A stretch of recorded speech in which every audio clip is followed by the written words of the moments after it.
ধৈর্য ধারণ করার শক্তি দাও গো মেহেরবান আমায়, দাও গো মেহেরবান। ধৈর্য ধারণ করার শক্তি দাও গো মেহেরবান আমায়, দাও গো মেহেরবান। বুকের ভেতর ব্যথার নদী বইছে অবিরাম, বইছে বইছে অবিরাম। ধৈর্য ধারণ করার শক্তি দাও গো মেহেরবান আমায়, দাও গো মেহেরবান। বুকের ভেতর ব্যথার নদী বইছে অবিরাম, বইছে বইছে অবিরাম। আধার আমার আলো দিয়ে কানায় কানায় ধাও ভরিয়ে, আধার আমার আলো দিয়ে কানায় কানায় দাও ভরিয়ে।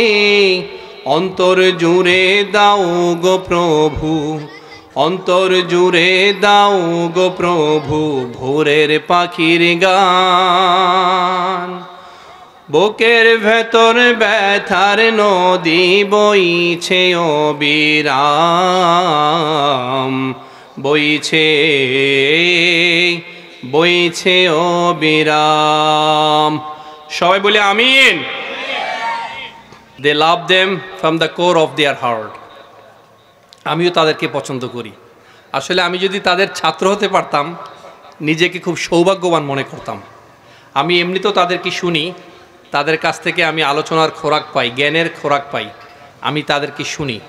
এমনিতেও আমি আসলে যে কোনো কনস্ট্রাকটিভ নলেজ, এবার যেই বলুক, ইভেন ভিন্ন ধর্মেরও যদি কেউ কনস্ট্রাকটিভ কথা বলে তাদের কাছ থেকেও আমি জ্ঞান নিতে প্রস্তুত। আল্লাহ সুবহানাহু ওয়া তাআলা বলেছেন, ফাসআলু আহলা যিকরি ইন কুনতুম লা তা'লামুন। তোমরা যা জানো না জ্ঞানীদের কাছ থেকে তা জেনে নাও, তা শিখে নাও। আল্লাহ আরও বলেছেন, কুল হাল ইয়াস্তাউবিল্লাযীনা ইয়া'লামুনা ওয়াল্লাযীনা লা ইয়া'লামুন। যারা জানে এবং যারা জানে না দুজন কি কখনো সমান হতে পারে? এই কারণে ভাই, যারা জানে আল্লাহর কাছে তারা সম্মানিত। আমাদেরকে জানতে হবে, আমাদেরকে শিখতে হবে। কুমিল্লা পুলিশ লাইন এবং রেস কোর্স এই মাঝামাঝি একটা বিলবোর্ড আছে।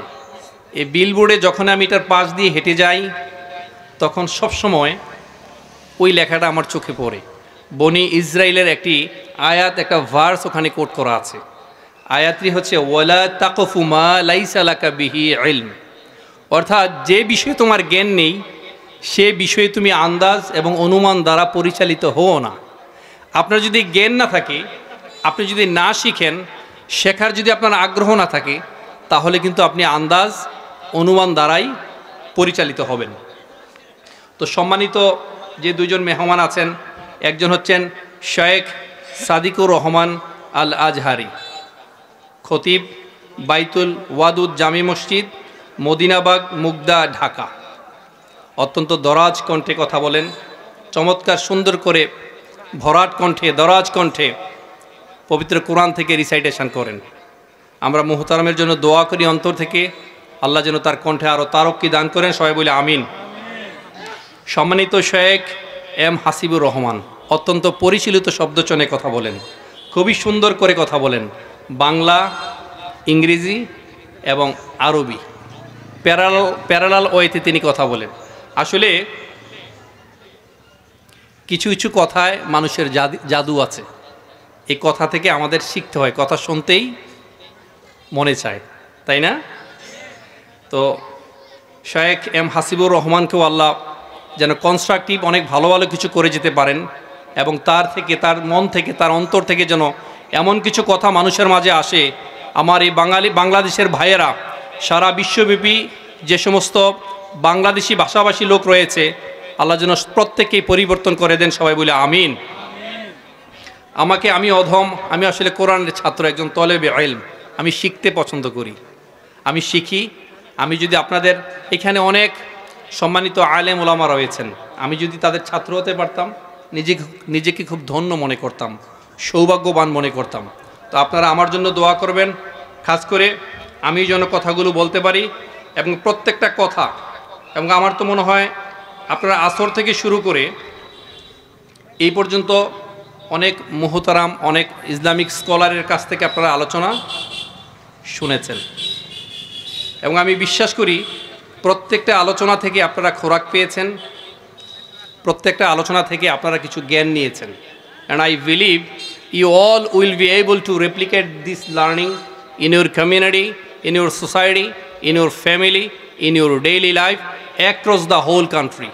আপনারা যে জ্ঞানগুলো নেবেন, যেই কথাগুলো শিখবেন, প্রত্যেকটা কথা আপনারা আপনাদের ফ্যামিলিতে, আপনাদের পরিবারে, আপনাদের সমাজে, আপনাদের গ্রামে, আপনাদের ইউনিয়নে, আপনাদের উপজেলায়, আপনাদের জেলায়, আপনাদের বিভাগে এবং আপনাদের দেশে বাস্তবায়ন করতে পারবেন। পারবেন তো ভাই? চেষ্টা থাকতে হবে, ফিকির থাকতে হবে, নিজেকে জানতে হবে, নো দাই সেলফ, জানতে হবে, মানুষকে জানাতে হবে। বাল্লিগু আন্নি ওয়ালাউ আয়া, প্রচার করে দাও আমার একটি আয়াত হলেও, পৌঁছে দাও। সম্মানিত মোহতরাম, সম্মানিত আমার শ্রীপুরবাসী, সময়, অনেক মূল্যবান সময় চলে গিয়েছে। প্রতিনিয়ত আমরা অনেক সময় নষ্ট করে ফেলি। Time and tide wait for none, a stitch in time saves 9। সময়ের 1 ফোর, অসময়ের 10 ফোর। আগে না এই কথাটার মিনিং খুব একটা বুঝতাম না, যে সময়ের 1 ফোর আবার অসময়ের 10 ফোর, হাউ ইটস পসিবল। কারণ হচ্ছে আপনি একটা নতুন জামা কিনেছেন, এই জামাটা কোথাও ছিঁড়ে গিয়েছে, তা আপনি ওই সময় 1টা ফোর, মানে একবার সেলাই করলে এটা হয়ে যেত। কিন্তু যখন আপনি সেলাই করেন নাই, যত্ন নেন নাই, মনোযোগ দেন নাই, যখন আস্তে আস্তে ওই টুকরাটা নরম হতে থাকলো, ছিঁড়তে শুরু করলো, তখন 10টা সেলাই দিল, ওইটার কাজ হবে না। এ স্টিচ ইন টাইম সেভস 9। সময়ের 1 ফোর, অসময়ের 10 ফোর। কুল্লা ইয়াউমিন হুয়া ফি শাআন ফাবিআইয়ি আলাই রাব্বিকুমা তুকাযযিবান। Which favours of your lord will you deny? স্রষ্টার কোন নিয়ামতকে আপনি অস্বীকার করবেন? In every moment time has its own quality. আকাশের নীলিমায়, সাগরের গভীরে, মাটির পরতে, বালুর রেণুতে, শব্দের তরঙ্গে, প্রাণের বৈচিত্র্যে, পাতার মরমর শব্দে, পাখির কিচিরমিচির শব্দে, চকিত চমকিত চাহনির মানুষের মাঝেও আল্লাহর মহিমা নবনব রূপে দীপ্যমান, নতুন নতুন রূপে দীপ্যমান। Which favours of your lord will you deny? স্রষ্টার কোন নিয়ামতকে আপনি অস্বীকার করবেন? প্রতিনিয়ত যে গুরুত্বপূর্ণ সময়, এই সময়কে নষ্ট করার আমাদের কোনো অধিকার নেই। এবং সময়ের যে বরকত, সময়ের যে বারাকা, সময়ের যে ইউটিলাইজেশন আমরা করতে পারি না বলেই বরকত পাই না। সাহাবীরা একজন আরেকজনকে দেখলে, ভাই সাউন্ড সিস্টেমটা মানে একটা সুন্দর একটা সাউন্ড দেন। সাহাবীরা একজন আরেকজনকে দেখলে সালাম দিয়ে সূরা আসর পড়তেন। ওয়াল আসর, সময়ের কসম, বিশ্বাসী এবং সৎ কর্মশীল ছাড়া আপনারা এখানে যারা যারা আছেন প্রত্যেকেই ক্ষতিগ্রস্ত। বিশ্বাসী এবং সৎ কর্মশীল ছাড়া, আপনি বিশ্বাসী এবং সৎ কর্মশীল কিনা, এই বিশ্বাসী এবং সৎ কর্মশীল ছাড়া প্রত্যেকটা লোকেই ক্ষতিতে নিমজ্জিত। তাই সাহাবীরা একজন আরেকজনকে দেখলে সালাম দিয়ে সূরা আসর পড়তেন। কিন্তু আমরা সময়কে মূল্যায়ন করতে পারি না। সময় সম্পর্কে আমরা তখনই সচেতন হই যখন ইটস টু লেট, যখন অনেক দেরি হয়ে যায়। সময় সম্পর্কে আমরা সচেতন হতে পারি না বলেই হিরণময় স্বপ্ন আমাদের কাছে ধরা দেয় না। যে সময় একটা গুরুত্বপূর্ণ সময়, যে সময় আল্লাহ আপনাকে ডাকেন, আলা আমিন মুস্তাগফিরিন ফাগফিরুলাহ, আছো কোনো সাহায্য প্রার্থী, কার কোনো প্রয়োজন আছে? এখানে প্রত্যেকটা মানুষের চাহিদা রয়েছে, অভাব রয়েছে, অসুস্থতা রয়েছে, প্রত্যেকেই আল্লাহর কাছে চাওয়া পাওয়া রয়েছে। কিন্তু that time when Allah is calling us, that time we are sleeping very profoundly. আল্লাহ যখন আমাদেরকে ডাকেন যে কার কি প্রয়োজন আমার কাছে চাও, আলা আমিন মুস্তাগফিরিন ফাগফিরুলাহ, আমি তাই তোমাদেরকে দেব। কিন্তু ওই সময় আমরা থাকি ঘুমিয়ে, অচেতন অবস্থায় থাকি। যখন ঘুমানোর কথা তখন জেগে থাকি, যখন জেগে থাকার কথা তখন আমরা ঘুমিয়ে থাকি। এই যে কিছুদিন পরে পবিত্র রমাদান মাস আসছে না, রমাদান মাসে প্রত্যেক দিন রাতে একজন ফেরেশতা নিয়োগ করা হয়। ফেরেশতা চিৎকার করে বলতে থাকেন, ইয়া বাগিয়াল খায়রি আকবিল ওয়া ইয়া বাগিয়াশ শাররি আকসির। হে কল্যাণের পথযাত্রী, ভালো কাজ করতেই থাকো, কল্যাণের পথে কাজ করতেই থাকো। এট দ্য সেম টাইম আবার ডেকে বলেন, হে অকল্যাণের পথযাত্রী, অকল্যাণ থেকে বের হয়ে আসো, পাপাচার বন্ধ করে দাও, পাপ কাজ থেকে দূরে সরে আসো। উদউনি আস্তাজিব লাকুম, আপনি আল্লাহকে ডাকলে সেই ডাকে আল্লাহ সাড়া দিবেন। কিন্তু আমরা থাকি অচেতন, আমরা সচেতন হতে পারি না। 80টা বছর কেটে গেল, আমি ডাকিনি তোমায় কভু, আমার ক্ষুধার অন্ন তাই বলে তুমি বন্ধ করনি প্রভু। আল্লাহ আমাদেরকে ক্ষুধা দিয়েছেন, রিজিকও দিয়েছেন, রিজিক কিন্তু বন্ধ করি নাই। একজন ফ্যামিলিতে, একটা সমাজে বা একটা রাষ্ট্রে যদি দেশদ্রোহী কিছু করে, আপনার ফ্যামিলিতে আপনার সাথে যদি কেউ বিট্রে করে, প্রতারণা করে, উল্টাপাল্টা করে, তার রিজিক কেন, তাকে সাইজ করার জন্য যা যা করার সবই কিন্তু আমরা করে ফেলি। কিন্তু আপনি ভাবেন তো, প্রতিনিয়ত আমরা আল্লাহর সাথে যেইভাবে নাফরমানি করছি, যেভাবে সময়টাকে নষ্ট করছি, সময়ের জবাবদিহিতা করছি না, আর আল্লাহ যদি আমাদের রিজিককে বন্ধ করে দেন, আমরা কোথায় যাব, কার কাছে যাব? মনে রাখবেন, রাসূল সাল্লাল্লাহু আলাইহি ওয়াসাল্লাম বলেছেন, কোনো মানুষকে অবকাশের জন্যে, সংশোধনের জন্যে, কারেকশানের জন্যে 60 বছর পর্যন্ত সময় দিয়ে থাকেন। আপনাদের এখানের অনেকে 60 বছর হয়েছে, 70 হয়েছে, 80 ছুঁই হয়েছে, অনেকে ইয়াংস্টার যুবক। আমার শ্রীপুর সমাজ কল্যাণ পাঠাগারবাসী অনেকে ইয়াং মানুষ, আলহামদুলিল্লাহ, তাদের প্রতি মন থেকে দোয়া আসে। আসলে অনেকে ভালো কাজ করতে পারে না, ভালো কাজের আঞ্জামও দিতে পারেন না। এই যে আপনাদের সমাজ কল্যাণ যে পাঠাগার, এর উদ্যোগে অনেক ভালো ভালো কাজ হয়, সোশ্যাল অ্যাক্টিভিটিস হয়, ভালো কাজগুলো হয়, সৎকর্ম হয়, মানুষের কল্যাণে কাজ হয়। মনে রাখবেন, আল্লাহর কাছে সবচেয়ে বেশি ওই আবাদতে সবচেয়ে বেশি গ্রহণযোগ্য, আল্লাহর কাছে সবচেয়ে বেশি ওই আমল আবাদতেই সবচেয়ে বেশি পছন্দনীয়। The things that has been done for the betterment of human being, যা মানবতার কল্যাণে, মানুষের কল্যাণে করা হয়, আল্লাহর কাছে ওই ইবাদত সবচেয়ে বেশি গ্রহণযোগ্য, সবচেয়ে বেশি কল্যাণকর, সবচেয়ে বেশি পছন্দনীয়। তো আজকে যারা কাজ করছেন তাদেরকে আপনারা সান্ত্বনা দিবেন, সাহস দিবেন, বটগাছের ছায়া হয়ে তাদের মাথার উপর হাত রাখবেন। ঠিক আছে তো ভাই? আমরা সবাই তাদেরকে সাপোর্ট দেব, আমরা তাদেরকে মোটিভেট করব, তাদেরকে যেইভাবে হোক, আমরা যেইভাবে সান্ত্বনা দেওয়ার কথা, ডোনেট করার কথা, তাদেরকে আমরা সাহায্য সহযোগিতা করব। সম্মানিত ভাই, যা বলছিলাম, এই সময়টা আমাদের কাছে খুবই গুরুত্বপূর্ণ। 24 ঘন্টা সময়। বিশ্বের শ্রেষ্ঠতম ব্যর্থ মানুষ, তার যেমন 24 ঘন্টা আছে, অ্যাট দ্য সেম টাইম বিশ্বের সবচেয়ে সফল মানুষ, তার সময় কতক্ষণ? 24 ঘন্টা।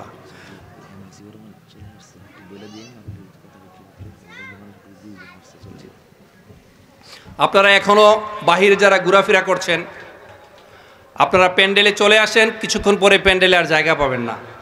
আমাদের সম্মানিত পীর সাহেব হুজুর আল্লামা গোলাম খবির সাঈদী হাফিজাহুল্লাহ এবং আমাদের আজকের প্রধান আলোচক শায়েখ এম হাসিবুর রহমান, তিনারা ইতিমধ্যে তাশরিফ এনেছেন। অল্প কিছুক্ষণের মধ্যেই তারা স্টেজে উঠবেন। তারা যতক্ষণ না আসেন ততক্ষণ আমি কথা বলবো। তারা অলরেডি চলে এসেছেন। আপনারা এখনও বাহিরে এখানে সেখানে যারা ঘোরাফেরা করছেন, আপনারা আসেন। আসলে একটু আগে বলেছিলাম না, ভালো কাজের একটা বাউন্ডারি আছে, এখানে সবাই আসতে পারে না, তাদের কপালেও থাকে না। যদি যুক্তিসঙ্গত কোনো কারণে কেউ বাহিরে থাকেন, কোনো কাজে থাকেন, ইটস অ্যানাদার অ্যাসপেক্ট। কিন্তু যাদের সময় আছে, এখানে সেখানে ঘোরাফেরা করছেন, ডিজিটাল কোকেন অভিহিত এই ভার্চুয়াল ভাইরাস নিয়ে পড়ে আছেন, মেলায় গিবত শিকায়েত আড্ডাতে পড়ে আছেন, আমি বলবো আপনারা এখানে চলে আসেন। কাল হাসরের দিন কাল হাসরের দিন ধরেন আপনারা প্রত্যেকটা লোক জান্নাতে চলে গিয়েছেন, জান্নাতে যাবেন না ভাই? যেতে মন যাচ্ছে না? তাইলে একটু কথা বলতে হবে, কেমন? জান্নাতে কারা কারা যেতে চাই ভাই? আমরা একটা হাত তুলে আল্লাহকে দেখাই। লিল্লাহি তাকবীর, লিল্লাহি তাকবীর। আল্লাহ সবাই কবুল করুন, সবাই বলি আল্লাহ আমাদের সবাইকে কবুল করুন, বলি আমিন। তো ভাই আপনি যখন জান্নাতে যাবেন, আপনি জান্নাতে চলে গিয়েছেন, সাপোজ আপনি দুনিয়ার এমন কোনো পোস্ট হোল্ড করেছেন, পৃথিবীর মধ্যে সবচেয়ে শক্তিশালী পোস্ট কোনটা বলেন তো?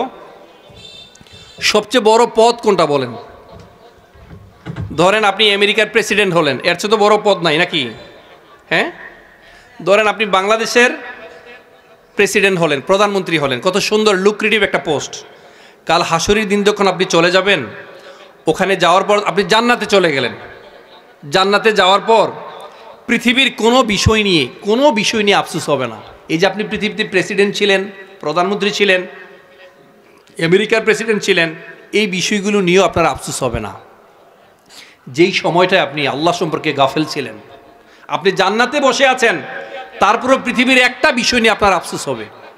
কোনো পোস্ট নিয়ে, যে পোস্ট আপনি হোল্ড করেছেন, সেই পোস্ট নিয়ে আপনার কোনো আফসোস হবে না ভাই। Try to realise this information. একটু মনোযোগ দিয়ে শোনার চেষ্টা করি ভাই আমরা। সে হাসরের দিনে সেই জান্নাতে বসে বসে আপনি দুনিয়ার একটা বিষয় সম্পর্কে আফসোস করবেন, তা হচ্ছে যেই সময়টা আপনি আল্লাহ সম্পর্কে গাফেল ছিলেন, আল্লাহকে নিয়ে ভাবেন নাই, জিকির আজকার করেন নাই, আল্লাহর সৃষ্টিকে নিয়ে ভাবেন নাই, সৎকর্ম করেন নাই, অন্যায়ের প্রতিবাদ করেন নাই, হক কথা বলেন নাই। ওই সময়টা নিয়ে আপনি সবচেয়ে বেশি চিন্তিত থাকবেন, হায় আফসোস, আমি যদি আরেকটু ভালো কাজ করতাম, আমি যদি আরেকটু সৎকর্ম করতাম, আমি যদি আল্লাহকে আরেকটু ডাকতাম। আলা বিযিক্রিল্লাহি তাতমাইন্নুল কুলুব। যিনি আল্লাহকে ডাকেন, আল্লাহকে যে সবসময় ডাকে, তার অন্তরিত প্রশান্ত থাকে। The man who has no concentration, they have no tranquillity. একটা মানুষের ভিতরে যখন আল্লাহকে ডাকে না, জিকির করে না, তার মধ্যে যখন আল্লাহকে নিয়ে মনোযোগী হয় না, ততক্ষণ পর্যন্ত সে তার মনটা প্রশান্ত হয় না। তাই ভাই এখনো যারা বাইরে আছি, আমরা সবাই চলে আসি। খুবই গুরুত্বপূর্ণ আলোচনা নিয়ে আসবেন আমাদের সম্মানিত শেখ সাদিকুর রহমান আল আজহারি এবং শায়েখ এম হাসিবুর রহমান।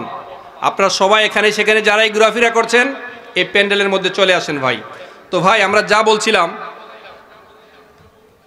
সময়টা যে কত গুরুত্বপূর্ণ, আমরা হেলায় খেলায় অনেক সময় নষ্ট করে ফেলি ভাই।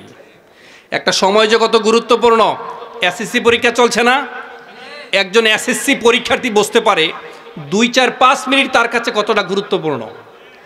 যদি 5 মিনিট পরে সে চলে যায়, তখন সে বসতে পারে, হায় যদি ওএমআর শিট পূরণ করতে হয়, ওই যে এমসিকিউ থাকে না, মাল্টিপল চয়েস কোশ্চেন, এটা ফুলফিল করতে হয়, ফিল আপ করতে হয়, সে যদি 5 মিনিট পরে যায়, ম্যাজিস্ট্রেট যদি তার খাতাটাকে 2-4-5 মিনিট আটকে রেখে দেয়, তখনই সে বুঝতে পারে ওই 5 মিনিট তার কাছে কতটা সিগনিফিক্যান্ট, ঠিক কিনা? একজন সিজারের বাচ্চা,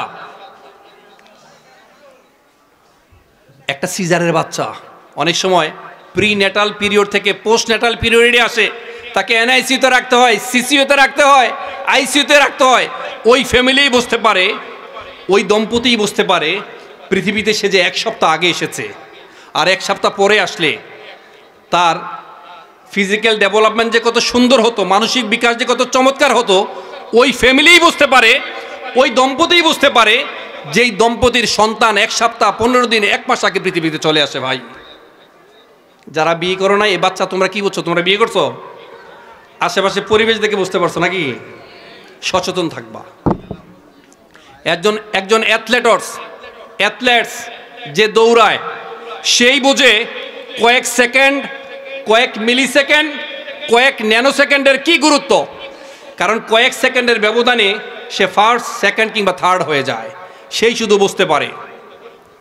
আরও কয়েক সেকেন্ড সম্পর্কে ওই মানুষটাই বুঝতে পারে, যেই মানুষটা অল্পের জন্য অ্যাক্সিডেন্ট হয়ে গিয়েছে অথবা দুর্ঘটনার হাত থেকে বেঁচে গিয়েছে, সেই বুঝতে পারে কয়েক সেকেন্ডের মূল্য কতটুকু। একবার আমি যারা যে সমস্ত ভাইয়েরা ফ্লাইটে বিভিন্ন দেশে যাওয়া আসা করেন, এক দেশ থেকে আরেক দেশে যান, তারা বুঝতে পারবেন ফ্লাইট মিস করার কষ্ট কতটুকু। আপনি 10-15 মিনিট পরে গেছেন, আপনাকে ইমিগ্রেশন অফিসার বলবে, sorry sir, you are too late, you are little bit late. আপনি কয়েক মিনিট লেট করে এসেছেন। আমি একবার মালয়েশিয়া থেকে সিঙ্গাপুর যাচ্ছি, আমার 10 থেকে 15 মিনিট লেট হয়েছে মাত্র। যাওয়ার পরে ওনাদের ডোর ক্লোজড, বলছে sir you are little bit late. আমি বুঝতে পেরেছি সেদিন আমার কি কষ্ট হয়েছে, আরও এক্সট্রা কত টাকা আমাকে গুনতে হয়েছে, আমি পরবর্তীতে প্লেনের বদলে গাড়ি দিয়ে আমাকে যেতে হয়েছে। তো যারা এই পরিস্থিতির শিকার হয়েছেন তারাই শুধু বুঝতে পারবেন সময়টা কতটা গুরুত্বপূর্ণ। আর মনে রাখবেন, এই যৌবন, এই অবসর এবং এই প্রাচুর্য, এই তিনটা সময়কে খুব সুন্দরভাবে কাজে লাগাবেন। যৌবন, অবসর, প্রাচুর্য, যখন তিনটা একসাথে আসে তার মতো ভয়ঙ্কর আর পৃথিবীতে কিছুই হতে পারে না। রাসূল সাল্লাল্লাহু আলাইহি সাল্লাম বলেছেন, দুইটা বিষয়ে, দুইটা নিয়ামত পেয়েও মানুষ সবচেয়ে বেশি ধোঁকাবাজির মতো আচরণ করে। একটা হচ্ছে সুস্থতা, আর একটা হচ্ছে ব্যস্ততার পূর্বে অবসর। এই সুস্থতা এবং ব্যস্ততার পূর্বে অবসরকে আমরা প্রপারলি ইউটিলাইজ করতে পারি না বলেই তার মর্ম আমরা বুঝতে পারি না। রাসূল সাল্লাল্লাহু আলাইহি সাল্লাম বলেছেন, 5টি বিষয়কে গনিমত মনে করে এই 5টি বিষয় আসার আগে প্রপারলি ইউটিলাইজ করো। এর মধ্যে অন্যতম হচ্ছে ব্যস্ততা শুরু হওয়ার আগেই অবসর। এই অবসরটাকে কাটাতে হবে, আমাদের প্রপারলি ইউটিলাইজ করতে হবে। এই জন্য অনেক কবিরা, অনেক সাহিত্যিকরা বলেছেন, আমার জীবনে যদি আরেকবার যৌবন আসে তাহলে আমি এক এক করে বুঝিয়ে দেব বার্ধক্য আমার সাথে কি কি প্রতারণা করেছে। কারণ একজন বয়স্ক মানুষ বুঝতে পারে তার জীবনে কতটা কষ্ট। যে লিখেছেন তিনি বয়স্ক মানুষ, যে একবার যৌবন যদি আসে আমি দেখিয়ে দেব আমার জীবনে বার্ধক্য কি কি করেছে। আপনারা যারা ইয়াং মানুষ এখনো বুঝতে পারবেন না, আপনাদের দরজার প্রয়োজন হয় না, জানালা দিয়ে লাফ দিয়ে পড়ে যাবেন। প্লেনের দরজা লাগে না, জানলা দিয়ে পারলে বের হয়ে আসবেন। গাড়ির দরজা মনে হয় না, জানলা দিয়ে চলে আসবেন। কিন্তু যখন বয়স্ক হবেন, হ্যান্ডশেক পর্যন্ত ঠিকমতো করতে পারবে না, নড়তে চড়তে পারে না, ওয়াশরুমে যেতে পারে না, খেতে পারে না। বর্তমান সময়ে আমরা একটা সামাজিক অস্থিরতার মধ্যে আছি ভাই। শিক্ষা ব্যবস্থা, সমাজ, একটা দেশ কতটা দেউলিয়া হলে আমরা অনেক বাসা, আমি নিজের চোখে দেখেছি ভাই, বাবা মা সারাক্ষণ ছেলেকে অভিশাপ দেয়, সন্তানকে অভিশাপ দেয়। অ্যাট দ্য সেম টাইম সন্তান বাবা মাকে দেখতে পারে না, গায়ে হাত উঠায়, খাবার দেয় না। আপনাদের শ্রীপুরে এগুলো নাই, তাই না? এগুলো নাই ভাই। দয়া করে, প্রথমত হচ্ছে আল্লাহ রাসূল সাল্লাল্লাহু আলাইহি সাল্লাম বলেছেন, কুল্লুকুম রাঈন ওয়া কুল্লুকুম মাসউলুন আন রাইয়াতিহি। সমাজের প্রত্যেকটা লোক দায়িত্বশীল, এই দায়িত্ব সম্পর্কে জিজ্ঞাসিত করা হবে। আপনি মুরব্বী বাবা যারা আছেন, বাবা যারা হয়েছেন, সন্তানদের জন্য দোয়া করবেন, সন্তানদেরকে টেক কেয়ার করবেন, নীতি নৈতিকতা শিখাবেন, কোরআন শিখাবেন, ভালো মানুষের সহবতে দিবেন, আলেম ওলামাদের সাথে সম্পর্ক তৈরি করাবেন। পাশাপাশি সন্তান যারা আছো ভাই, বাবা মাকে ভালোবাসতে হবে, বাবা মায়ের জন্য টেক কেয়ার করতে হবে।